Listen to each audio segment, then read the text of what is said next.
पिछली क्लास में हमने शैतान की सृष्टि और उसको बनाए जाने के मकसद के बारे में सीखा है। हमने ये भी सीखा है कि शैतान अलग है और लूसीफर अलग है। पवित्र शास्त्र बताता है कि शैतान को भी परमेश्वर ने ही बनाया है और परमाधिकारी परमेश्वर शैतान को अपने मकसद के तहत इस्तेमाल करता है। इसके लिए हमने 3 उदाहरण देखे थे। परमेश्वर ने अय्यूब को शैतान के हाथ में सौंप दिया, प्रभु यीशु मसीह ने अपने चेलों को शैतान के हाथ में दे दिया और प्रेरित पौलुस ने भी उमिनियुस और सिकंदर को शैतान के हाथ में सौंप दिया। और क्यों सौंप दिया ये भी हमने पिछली क्लास में देखा था। इनके अलावा भी कई और उदाहरण हैं जो पवित्र शास्त्र में हम पढ़ सकते हैं। जैसे बढ़ई के हाथ में कुल्हाड़ी या आरी या रंदा होता है, वैसे ही शैतान भी परमेश्वर के हाथ में एक औजार की तरह है। शैतान रूपी इस औजार को परमेश्वर अपने हाथ में लेकर विश्वासियों की भलाई के लिए इस्तेमाल करता है। लेकिन एक बात जो हमें बड़े अच्छे तरीके से समझने की जरूरत है वो ये है कि शैतान कभी भी किसी का भी भला नहीं चाहता। वो दुष्ट है, झूठा है, हत्यारा है, नाश करने वाला है। जो उसके हाथ में पड़ गया उसको वो बख्शता नहीं है, बल्कि उसके जीवन को उजाड़ डालता है। और शैतान का ये स्वभाव शुरू से ऐसा ही है। ऐसा नहीं है कि शैतान शुरू में अच्छा था लेकिन बाद में बिगड़ गया। ना, शैतान बाद में नहीं बिगड़ा, बल्कि वह शुरू से ही दुष्ट है। लूसीफर पहले छाने वाला अभिषिक्त करूब था, लेकिन बाद में वो गिर गया। परंतु शैतान बाद में नहीं गिरा, वो बाद में नहीं बिगड़ा, बल्कि वो शुरू से ही दुष्ट है, झूठ का बाप है, कातिल है, नाश करने वाला है। उसको बनाया ही ऐसा गया है, इसलिए उसको अनंत आग में डाला जाएगा और उसको हमेशा तक विपत्ति भोगनी पड़ेगी। इसलिए प्रभु यीशु मसीह शैतान की असलियत को उजागर कर रहे हैं। यहूदियों से बात करते हुए प्रभु यीशु कहते हैं, यूहन्ना 8:44, तुम अपने पिता शैतान से हो और अपने पिता की लालसाओं को पूरा करना चाहते हो। वह तो आरंभ से हत्यारा है और सत्य पर स्थिर न रहा, क्योंकि सत्य उसमें है ही नहीं। जब वह झूठ बोलता तो अपने स्वभाव ही से बोलता है, क्योंकि वह झूठा है वरन झूठ का पिता है। यानी ये बिल्कुल स्पष्ट है कि शैतान शुरू से ही हत्यारा है। वो बाद में हत्यारा नहीं बना, बल्कि वो शुरू से ही हत्यारा है और उसका स्वभाव झूठ बोलना है। जो भी व्यक्ति शैतान के बहकावे में आ गया, वो उसके अंदर पाप को पैदा करके उसको अपना गुलाम बना लेता है। वो उसकी आत्मिक आंखों को अंधा कर देता है, वरन उसकी बुद्धि को ही अंधा कर देता है, ताकि वो सच्चाई की तरफ मुड़ ना सके। इसलिए परमेश्वर अपने लोगों के चारों तरफ बाड़ा बांध कर रखता है, ताकि शैतान उस बाड़े के अंदर घुस ना सके और विश्वासी को छू ना सके। यानी यदि शैतान ने किसी विश्वासी को छूना है तो तभी छू पाएगा जब परमेश्वर उसको इजाजत देगा। परमेश्वर की इजाजत के बिना वो बाड़े में घुस नहीं सकता। यानी हम यदि सुरक्षित हैं तो उस बाड़े के अंदर होने के कारण सुरक्षित हैं। बाड़े से बाहर निकले शैतान पकड़ लेगा, क्योंकि शैतान इतना ताकतवर है, इतना चालाक है कि एक विश्वासी उसका सामना अपने बल के द्वारा नहीं कर सकता। यही कारण है कि परमेश्वर जब शैतान को इजाजत देकर एक विश्वासी के पास भेजता है तो उसके लिए लकीर खींच कर देता है और शैतान उस लकीर को पार नहीं कर सकता। उदाहरण के तौर पर अय्यूब का ही विषय देख लें। परमेश्वर अय्यूब के बारे में शैतान को कह रहा है। अय्यूब 1:8-12 यहोवा ने शैतान से पूछा, क्या तूने मेरे दास अय्यूब पर ध्यान दिया है? क्योंकि उसके तुल्य खरा और सीधा और मेरा भय मानने वाला और बुराई से दूर रहने वाला मनुष्य और कोई नहीं है। शैतान ने यहोवा को उत्तर दिया, क्या अय्यूब परमेश्वर का भय बिना लाभ के मानता है? क्या तूने उसकी और उसके घर की और जो कुछ उसका है उसके चारों ओर बाड़ा नहीं बांधा? तूने तो उसके काम पर आशीष दी है और उसकी संपत्ति देश भर में फैल गई है, परंतु अब अपना हाथ बढ़ाकर जो कुछ उसका है उसे छू, तब वह तेरे मुंह पर तेरी निंदा करेगा। यहोवा ने शैतान से कहा, सुन, जो कुछ उसका है वह सब तेरे हाथ में है, केवल उसके शरीर पर हाथ न लगाना तब शैतान यहोवा के सामने से चला गया। यानी शैतान क्या कह रहा है? शैतान परमेश्वर को कह रहा है, तूने अय्यूब के चारों ओर, उसके घर के चारों ओर और जो कुछ उसका है, उसकी सारी संपत्ति के चारों ओर बाड़ा बांध रखा है। शैतान को मालूम है ये बाड़ा बंधा हुआ है और शैतान उस बाड़े को पार नहीं कर सकता। जब तक बाड़ा है वो बाड़े में घुस नहीं सकता, एक विश्वासी का नुकसान नहीं कर सकता। यानी खुद परमेश्वर शैतान को अनुमति देकर, उसको अथॉरिटी लेटर देकर अपने दास अय्यूब के पास भेज रहा है। लेकिन शर्त क्या है? परमेश्वर साफ साफ कह रहे हैं, जो कुछ उसका है वो सब तेरे हाथ में है, लेकिन उसके शरीर पर हाथ नहीं लगाना। यानी अब शैतान अय्यूब के शरीर पर हाथ नहीं लगा सकता, लेकिन अय्यूब के शरीर के अलावा उसका बाकी सब कुछ शैतान ने नाश कर दिया, उजाड़ डाला। शैतान ने अय्यूब की सारी संपत्ति को, उसके बच्चों को भी नाश कर दिया। कैसे किया? लोगों को उसका दुश्मन बनाकर हमला करवा दिया, आकाश से आग गिरा दी और भारी तूफान लाकर अय्यूब की सारी संपत्ति लुटवा दी। उसके सेवकों को, उसके बेटे बेटियों को एक ही दिन में नाश कर दिया। इसलिए तो परमेश्वर कहता है, उजाड़ने के लिए भी मेरी ओर से एक नाश करने वाला सृजा गया है। तभी तो शैतान ने अय्यूब का सब कुछ उजाड़ डाला, परंतु वो अय्यूब के शरीर को छू नहीं पाया, क्योंकि परमेश्वर ने लकीर खींच कर दी थी। शैतान उस लकीर को पार नहीं कर सकता। परमेश्वर फिर दोबारा शैतान के सामने अय्यूब का विषय खोल रहा है। अय्यूब 2 अध्याय उसका 3 से 6। यहोवा ने शैतान से पूछा, क्या तूने मेरे दास अय्यूब पर ध्यान दिया है कि पृथ्वी पर उसके तुल्य खरा और सीधा और मेरा भय मानने वाला और बुराई से दूर रहने वाला मनुष्य और कोई नहीं है? यद्यपि तूने मुझे बिना कारण उसका सत्यानाश करने को उभारा, तो भी वह अब तक अपनी खराई पर बना है। शैतान ने यहोवा को उत्तर दिया, खाल के बदले खाल, परंतु प्राण के बदले मनुष्य अपना सब कुछ दे देता है। इसलिए केवल अपना हाथ बढ़ाकर उसकी हड्डियां और मांस छू, तब वह तेरे मुंह पर तेरी निंदा करेगा।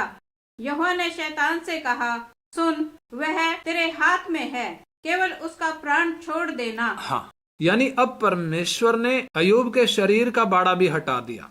परमेश्वर कहता है, तू उसके शरीर को छू सकता है, लेकिन उसके प्राण को हाथ नहीं लगाना, क्योंकि यदि परमेश्वर अय्यूब के प्राण की रक्षा ना करे तो शैतान उसको भी नाश कर डालेगा। और आगे क्या हुआ? अय्यूब 2 अध्याय उसका 7 से 10 पढ़ें। तब शैतान यहोवा के सामने से निकला और अय्यूब को पांव के तलवे से लेकर सिर की चोटी तक बड़े बड़े फोड़ों से पीड़ित किया। तब अय्यूब खुजलाने के लिए एक ठीकरा लेकर राख पर बैठ गया। तब उसकी स्त्री उससे कहने लगी, क्या तू अब भी अपनी खराई पर बना है? परमेश्वर की निंदा कर और चाहे मर जाए तो मर जा। उसने उससे कहा, तू एक मूढ़ स्त्री की सी बातें करती है। क्या हम जो परमेश्वर के हाथ से सुख लेते हैं दुख न लें? इन सब बातों में भी अय्यूब ने अपने मुंह से कोई पाप नहीं किया। हाँ, जरा ध्यान से इस घटना को समझें। अय्यूब का सब कुछ बर्बाद करके और यहाँ तक कि अय्यूब के शरीर में बड़े बड़े फोड़े निकालकर शैतान बहुत खुश हो रहा है। यानी शैतान की पूंछ कुत्ते की पूंछ की तरह ऊपर तनी हुई है। जैसे एक कुत्ता दूसरे मोहल्ले के एक कमजोर कुत्ते के सामने अपनी पूंछ को ऊपर की ओर तान लेता है।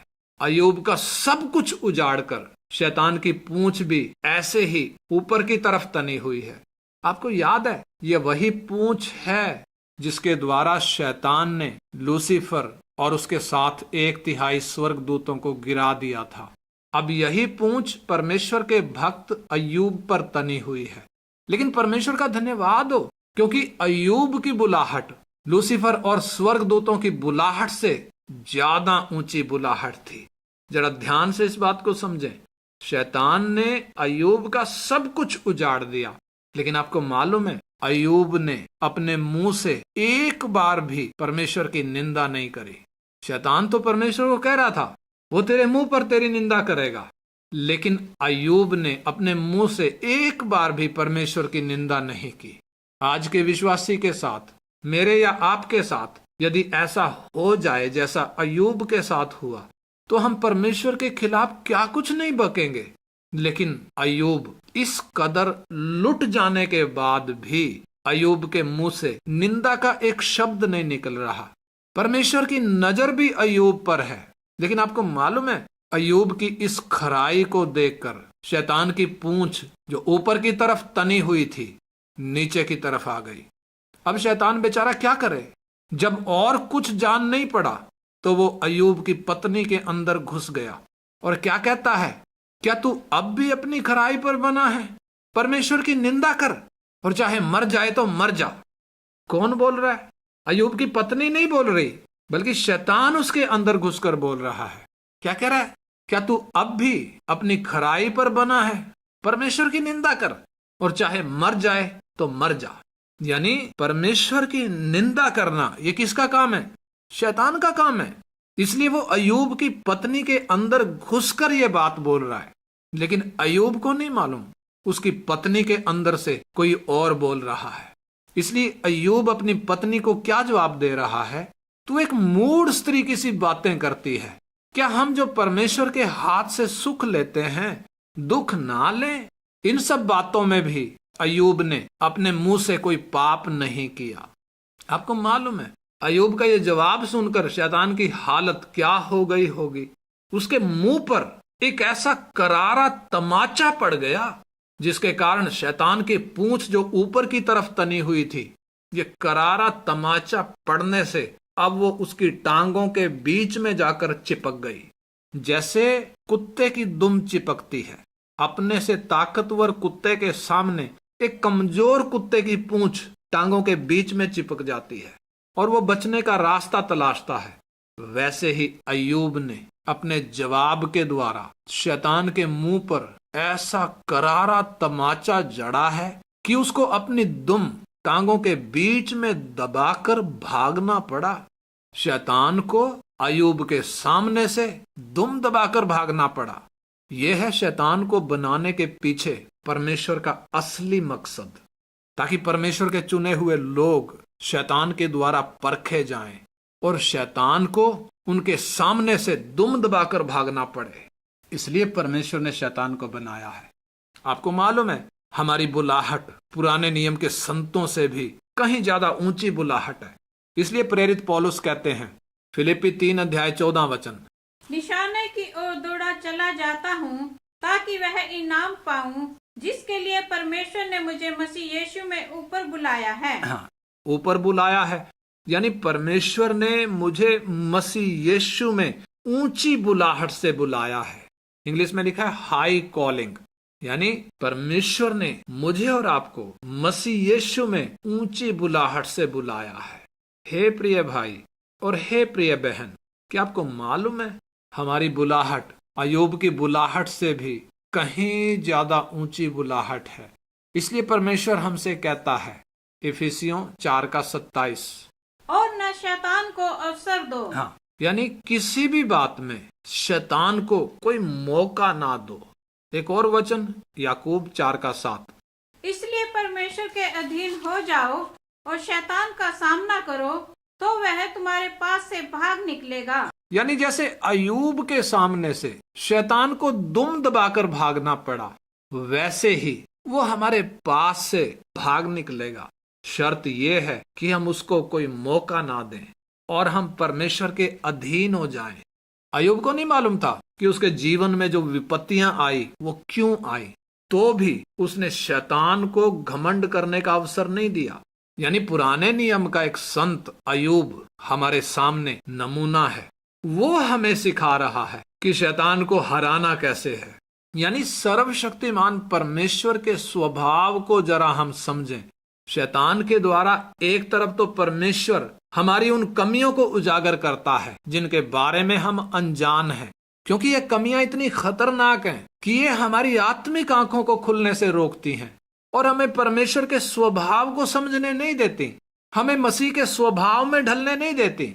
इसलिए परमेश्वर हमारी इन कमियों को उजागर करता है। किसके द्वारा? शैतान के द्वारा। और दूसरी तरफ परमेश्वर हमें हमारी उन कमियों पर जयवंत करता है। और इतना ही नहीं, बल्कि परमेश्वर हमारे सबसे ताकतवर दुश्मन यानी दुष्ट शैतान को हमारे पैरों से कुचलवाना चाहता है। अय्यूब के सामने से तो वो दुम दबाकर भागा, लेकिन परमेश्वर मुझसे और आपसे क्या चाहता है? शैतान हमारे पैरों के नीचे आ जाए। इसलिए परमेश्वर का वचन कहता है, रोमियो 16:20, शांति का परमेश्वर शैतान को तुम्हारे पांव से शीघ्र कुचलवा देगा।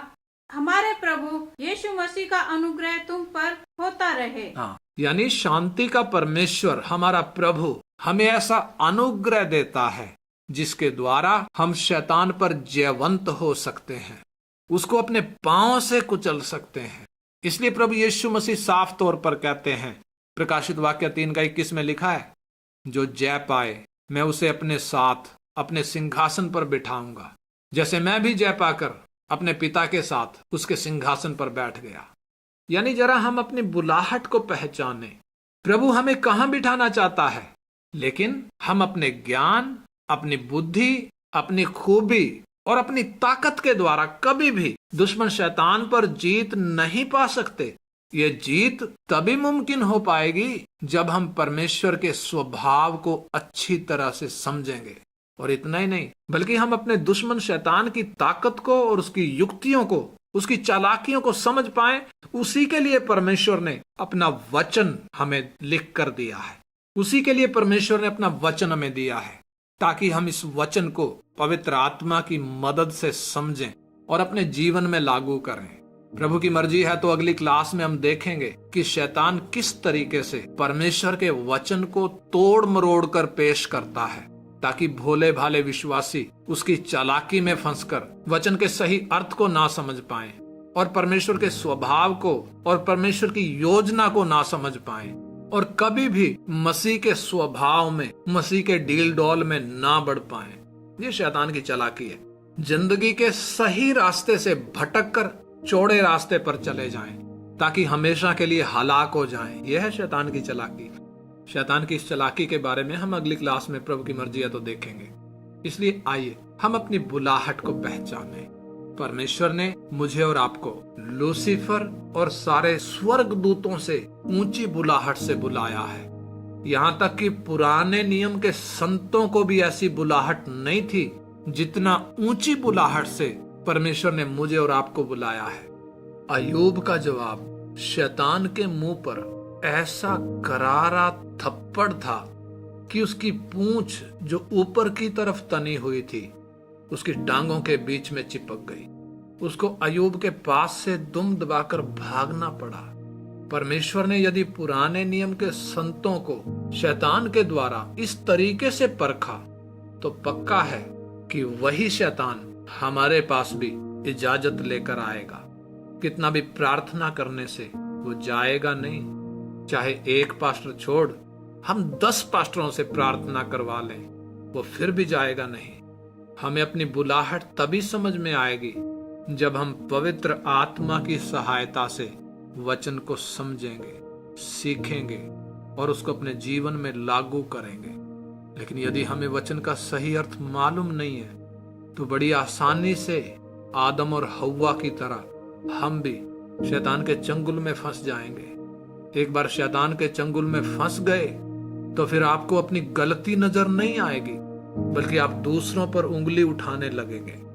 शैतान को भगाने का तरीका, किसी भी मामले में उसको मौका ना दें, उसको कोई अवसर ना दें, बल्कि उसका सामना करें। शैतान को मौका देने का मतलब किसी के भी प्रति अपने मन में कड़वाहट ना रखें, बल्कि दूसरों को अपने समान प्रेम करें। चाहे हमें कितना भी नुकसान उठाना पड़े, चाहे सामने वाला हमसे नफरत करता हो, तो भी हम उनसे प्रेम करें। और दूसरा, परमेश्वर ने हमें अपना वचन लिख कर दिया है। आइए हम इस वचन में निपुण हो जाएं, तभी हम उस दुष्ट की चालाकियों को समझ पाएंगे, तभी हम उसका सामना कर पाएंगे और तभी वो हमारे पैरों के नीचे आ पाएगा। हालेलुया। आइए हम प्रार्थना करें। हमारे स्वर्गीय पिता, हम आपका धन्यवाद करते हैं। आपने अय्यूब की घटना के द्वारा हमें इतनी बातें समझाई प्रभु जी। हम धन्यवाद करते हैं प्रभु आपके अनुग्रह के लिए। हम धन्यवाद करते हैं आपके पवित्र वचन के लिए प्रभु जी, और उस ऊंची बुलाहट के लिए धन्यवाद करते हैं जिस बुलाहट से आपने हमें बुलाया। पिता, हम आपसे विनती करते हैं हमारी आंखों को और भी ज्योतिर्मय कर दें, ताकि हम हर एक जन अपनी बुलाहट को समझ सकें और उसके अनुसार चल सकें। आपके पवित्र वचन को सही तरीके से समझ सकें प्रभु, इसमें निपुण हो सकें, बैरी की युक्तियों को पहचान सकें। हम एक एक की आप मदद करें पिताजी, हम एक एक को आप जयवंत करें। आपके हाथ में सौंपते पिताजी, प्रभु यीशु मसीह के पवित्र नाम में मांगते हैं।